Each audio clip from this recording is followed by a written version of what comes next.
Ce sera pas forcément la grosse révolution tout de suite, mais c'est un casque qui promet beaucoup. Il y a des applications qui existent déjà, de belles applications, et il y en a plein qui sont à venir. Bonjour Jordan Richter. Bonjour.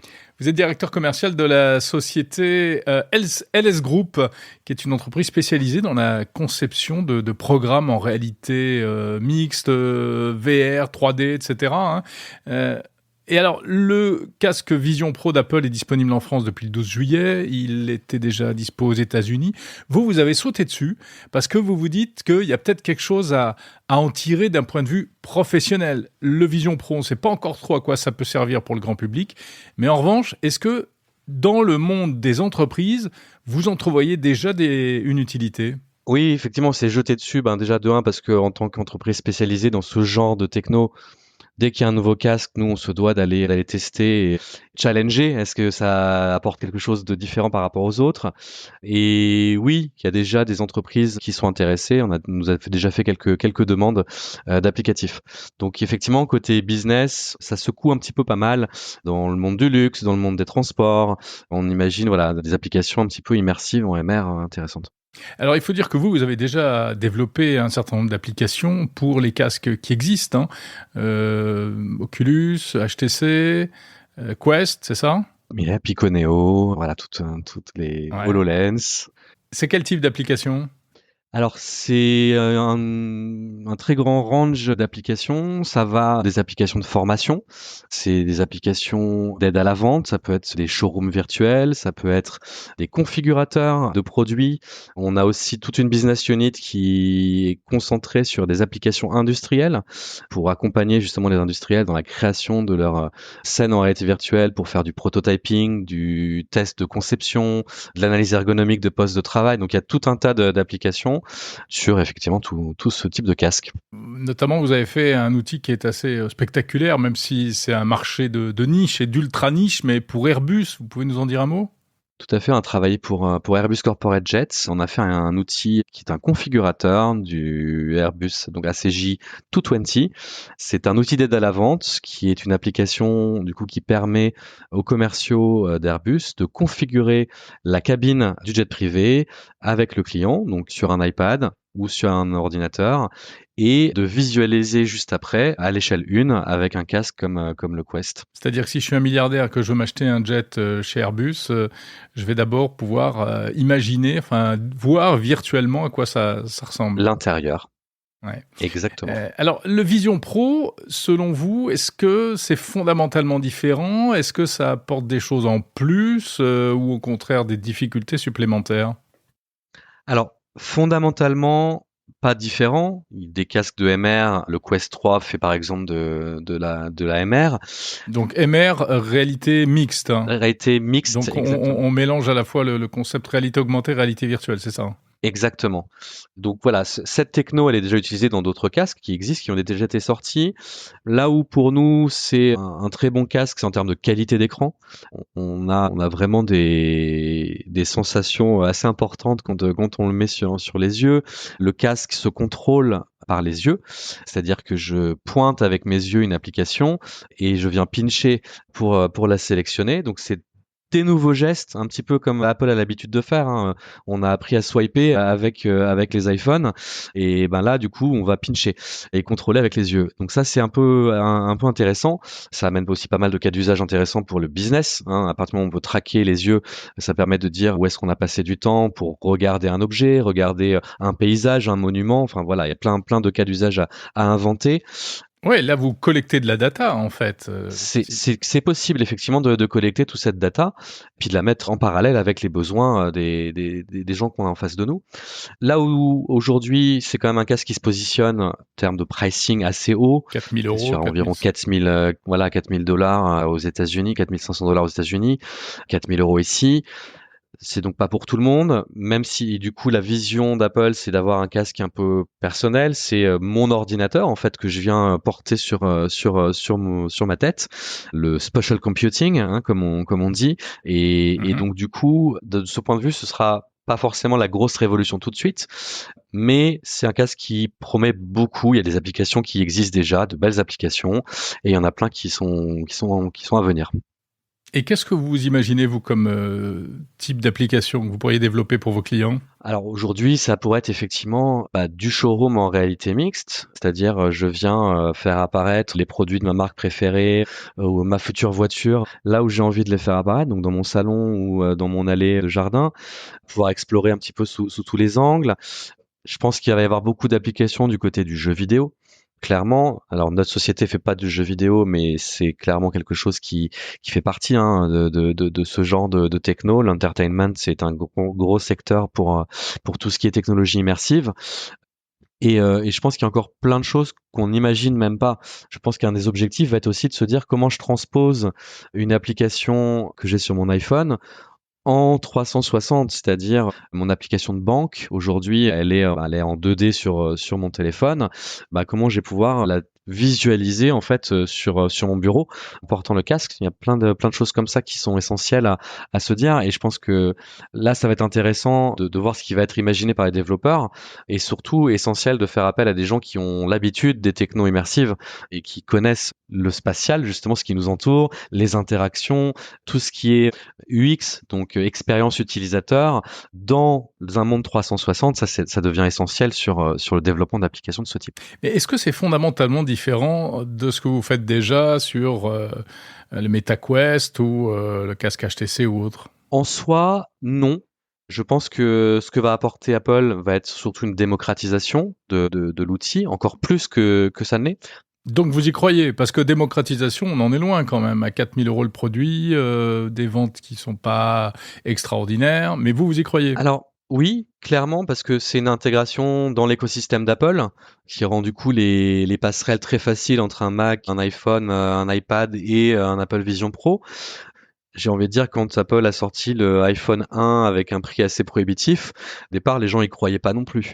Donc, je pense que c'est peut-être pas la première itération qui va fonctionner.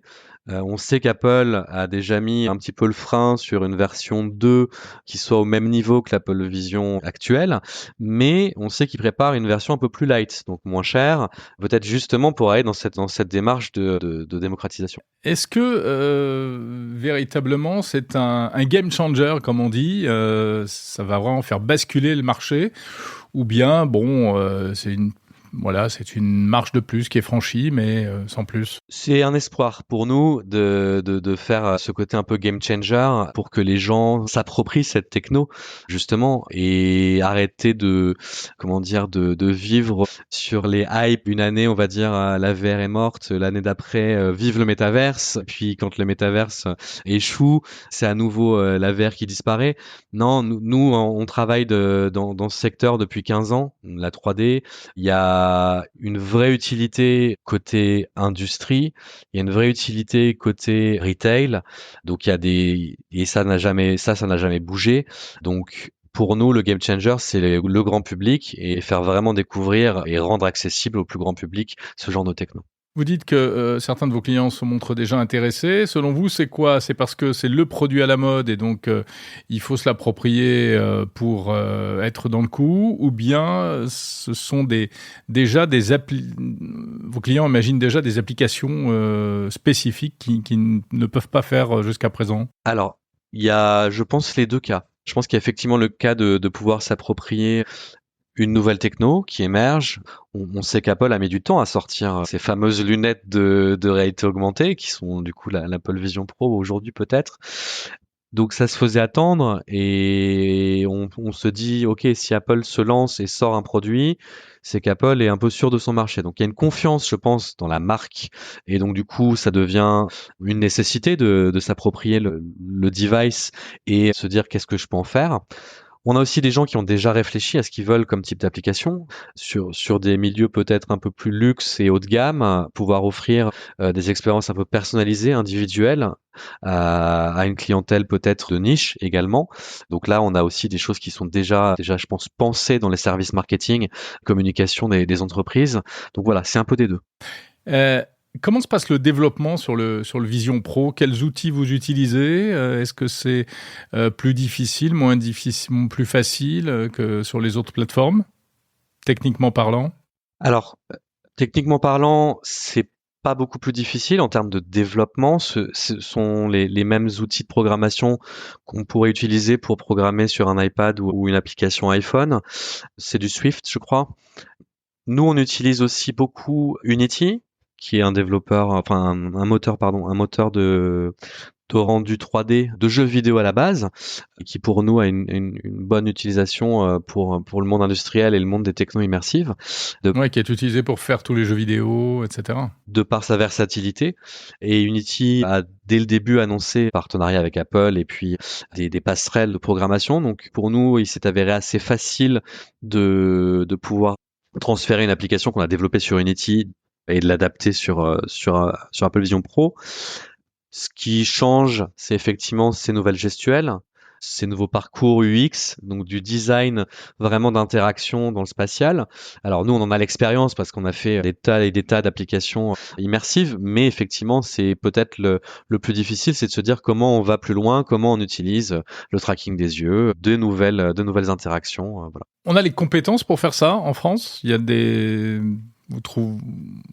On est bon? On est assez fort en France sur la technologie immersive dans sa globalité. Il y a des très bonnes écoles, notamment parce que on a une bonne industrie de la 3D. On a une très bonne renommée dans le cinéma d'animation, dans le jeu vidéo également.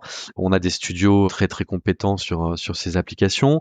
On a un écosystème réalité virtuelle, réalité augmentée, c'est mixte, qui est très dynamique. J'invite les auditeurs à aller au salon Laval Virtual pour voir un petit peu cet écosystème français qui est basé du coup. Le salon est basé en Mayenne, mais ça veut dire aussi qu'il y a beaucoup de sociétés qui vont là-bas.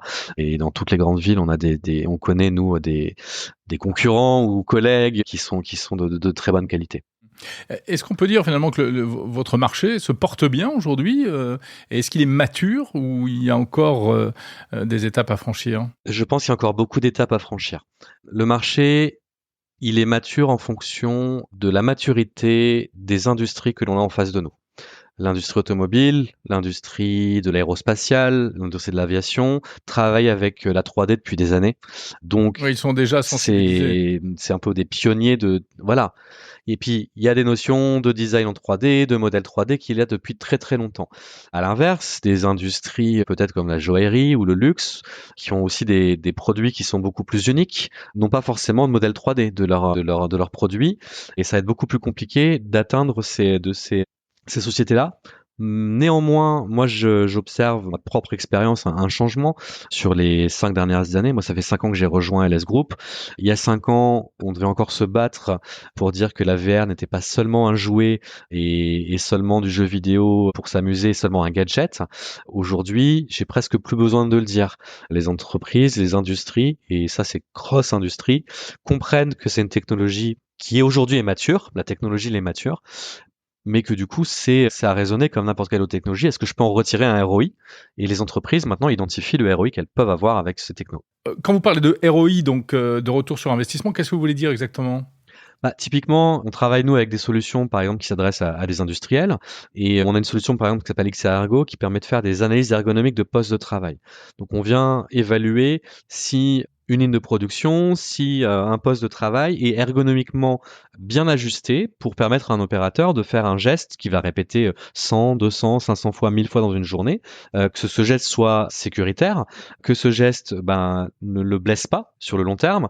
Et donc du coup, pour c'est bien pour l'opérateur parce que l'opérateur se sent mis en valeur et remis au centre du processus décisionnel. C'est bien pour l'industriel parce que l'industriel évite Oui. peut-être des arrêts maladie, un turnover moins important, et il y a un impact positif sur le RSE au global puisqu'on vient s'occuper aussi du bien-être de l'opérateur. Et ça permet de faire, entre guillemets, des économies? Ça peut aller jusqu'à certains nos clients entre 500 700 000 euros par an par usine pour en économie. Est-ce que il y a des débouchés également en matière de formation? Est-ce que vous faites ce genre de choses? Parce qu'on parle beaucoup de la VR pour la formation. Alors Oui, on a des applications de formation, on est aussi éditeur de logiciels et on a des logiciels sur étagère qui permettent aux industriels de faire leur scénario de formation, D'accord. donc de le personnaliser. On a travaillé avec par exemple l'INSTN, qui est une école qui forme les ingénieurs nucléaires Saclay. Dans le cadre du démantèlement du réacteur Iris, il fallait un remplacement. Et on a fait un remplacement qui est un safe. On a un serious game qui est présent dans les locaux de l'INSTN, donc qui permet à des étudiants de se former, éventuellement avec des petites notions de stress qu'on pouvait pas forcément faire avec un vrai réacteur nucléaire. Mais du coup, voilà, ce type de formation. On a fait des formations à la prévention incendie ou de la formation, par exemple pour GRT Gaz, à comment gérer une usine de biogaz, qui vient du coup en amont, qui permet de former les opérateurs sur les machines.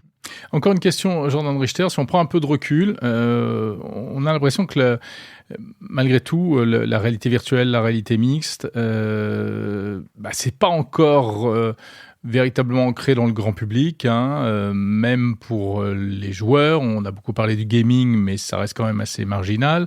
Les autres applications, n'en parlons pas. Et on a le sentiment, vu de l'extérieur, que finalement le marché il est uniquement professionnel. Est-ce que vous confirmez ? Est-ce que vous pensez que ça peut changer, évoluer ? Je pense que ça peut évoluer, notamment quand on voit les belles expériences qui sont sorties ces dernières années, grand public, par la société émissive, sur Notre-Dame de Paris, par exemple, les pyramides de Khéops, ou sur les impressionnistes au Quai d'Orsay. Ah oui. On sent qu'il y a une demande de plus en plus importante de tout ce qui est culturel. Et là, je pense que là, on commence vraiment à se développer sur le grand public. Là où à l'époque, c'était peut-être j'achète mon MetaQuest dans mon coin, et puis je joue peut-être chez moi, peut-être en geek. Là, on a des espaces qui sont ouverts à tous, qui s'exportent à l'international. Nos expériences, Notre-Dame, nos françaises, on va dire, s'exportent à l'international. On touche aussi un petit peu au e-sport avec les salles EVA notamment. On vient mettre un casque et on est dans un jeu vidéo à plusieurs. Et pareil, il y a un gros potentiel d'export à l'international. Donc j'ai envie de dire qu'on est sur une pente où on voit cette démocratisation arriver et va intégrer la vie de tous les jours. Merci beaucoup. Et merci beaucoup. Jordan Richter, directeur commercial de la société LS Group.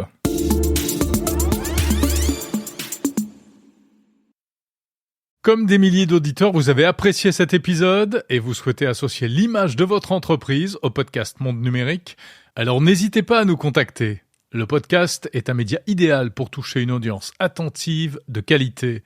Plusieurs formats sont possibles. Spot classique, message host-read ou encore contenu sponsorisé.